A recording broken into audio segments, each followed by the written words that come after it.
Bonjour, elle s'appelle Sarah Nemtanou, elle est violoniste, elle fait partie de ces gens très irritants qui sont à la fois très talentueux, qui irradient que ce soit dans leur travail ou dans leur vie, et qui dégagent une sympathie immédiate. Sa sœur Déborah est également une merveilleuse musicienne, violon solo, l'Orchestre de chambre de Paris. La famille du reste n'est pas avare de talent, puisque leur père, Vladimir Nemtanou, né en Roumanie communiste, fut longtemps violon solo de l'Orchestre national de Bordeaux. Il émigra en Israël avec sa femme, également artiste, en 1980, la Roumanie de l'époque vendant entre guillemets ses juifs à Israël.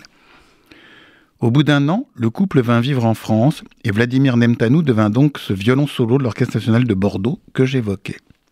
Sarah, à l'âge de 20 ans, est quant à elle devenue violoniste super soliste de l'Orchestre national de France, fonction qui demande à être à la fois un merveilleux instrumentiste et également un élément fondamental de l'orchestre. Si j'évoque sa figure aujourd'hui, c'est parce que Sarah Nemtanou, par une sorte d'émouvant retour aux sources, vient de faire paraître aux côtés du très talentueux pianiste Romain Descharmes un disque intitulé « Impressions d'enfance ».